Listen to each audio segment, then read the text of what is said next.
Hello everyone, welcome back to my channel. మా husband అయితే 2 days back office work మీద వైజాగ్ అయితే వెళ్ళాడు. సో, ఈరోజు ఇంకా వచ్చేస్తున్నాడు. ఎప్పుడు లేనిది కూడా ఆయనకు కూడా ఈసారి ఫెస్టివల్‌కి 3 డేస్ వరకు హాలిడేస్ ఇచ్చారు. ఇదే ఫస్ట్ టైం ఇంత మాత్రం హాలిడేస్ ఇవ్వడం ఆయనకి మాత్రం. సో, పిల్లలు కూడా 2 డేస్ నుంచి వాళ్ళ డ్యాడీ ఎప్పుడెప్పుడు వస్తారా? ఎప్పుడెప్పుడు కైట్స్ ఎగిరేయాలా అన్నట్లు బాగా వెయిట్ చేశారు. మా పిల్లలకి కైట్స్ ఎగిరేయడం అంటే చాలా ఇష్టం. వాళ్ళకి ఈ ఏజ్‌కి అసలు కైట్స్ ఎగిరేయడం రాదు. అయినా కూడా తెగ ట్రై చేసేస్తుంటారు. సో, ఈరోజు నుంచి మా ఇంట్లో హడావిడైతే మామూలుగా ఉండదింక. ఎవ్రీ టైమ్ సంక్రాంతికైతే మా అత్తయ్య వాళ్ళ ఊరు వెళ్తూ ఉంటాము. అసలు ఎంత బాగా ఎంజాయ్ చేయొచ్చు అంటే నైట్ అవ్వగానే ఇంకా ఇంటి బయటంతా ఊడుస్తూ, ముగ్గులు పెట్టేస్తూ, రంగులేస్తూ చాలా హడావిడిగా ఉంటుంది ఆ కాలనీ అంతా. ఒకవైపు లేడీస్ అందరూ ముగ్గులేసుకుంటూ వాళ్ళ పనిలో వాళ్ళు బిజీగా ఉంటే, ఇంకోవైపు పిల్లలు వాళ్ళ ఆటలు, వాళ్ళ హడావిడి వాళ్ళదే. ఫెస్టివల్ టైమ్స్‌లో అందరితో కలిసి ఉంటే అసలు ఆ హ్యాపీనెస్సే వేరు కదా ఎవరికైనా.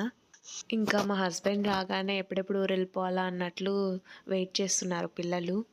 ఆయన ఇక్కడే హైదరాబాద్‌లో ఉండింటే మేము నిన్ననే బయలుదేరేవాళ్ళం హోమ్ టౌన్‌కి.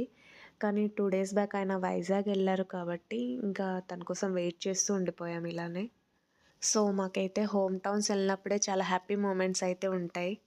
కాబట్టి ఈసారి అలా కొంచెం వెళ్ళటం లేట్ అయింది. కానీ వెళ్ళడం మాత్రం పక్కా. ఎళ్ళకపోతే పిల్లలు ఒప్పుకోరు కాబట్టి ఖచ్చితంగా వెళ్ళి తీరాల్సిందే. సో, లేట్ అయినా కూడా ఖచ్చితంగా ఎళ్తాం. సో, దగ్గరలో ఫెస్టివల్ ఉంది కాబట్టి బట్టలన్నీ వాషింగ్‌కేసేసి ఇప్పుడే ఇలా మడత పెట్టేస్తున్నాను. మా చిన్న బాబు అయితే నేను ఎంత బిజీగా ఉన్నా కూడా నన్ను విసిగించడం మాత్రం అస్సలు ఆపడు. ఇక్కడ కూడా చూస్తున్నారు కదా! నేనేదో నా పనిలో నేనుంటే వాడి పని వాడు జేస్తున్నాడు. ఎలా విసిగిచ్చాలి అన్నట్లుగా. మమ్మాస్ బాయ్ కాబట్టి ఎప్పుడు మమ్మీతోనే ఉంటాడు ఎక్కువగా. అన్నీ నాతోనే మాట్లాడతాడు. వాళ్ళ డ్యాడీ కంటే కూడా ఎక్కువ నాతోనే కబుర్లన్నీ చెప్తాడు. స్కూల్‌లో ఏం జరిగినా కూడా అన్నీ చెప్పేస్తాడు. సో, నన్ను డిస్టర్బ్ చేస్తూ ఇక్కడే కూర్చుండిపోయాడు. పెద్ద బాబు ఏదైనా ఒక మాట చెప్తే వెంటనే వింటాడు కానీ వీడలా కాదు.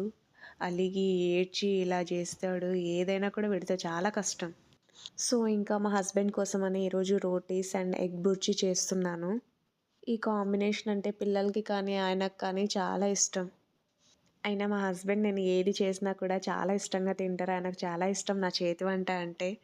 సో, ఇంకా తన కోసం ఇలా ఫాస్ట్‌గా కుకింగ్ చేసి రెడీగా ఉంచేశాను. ఆయన రాగానే వెంటనే తినేయాలి అన్నట్లు మళ్ళీ వెయిట్ చేపించకుండా.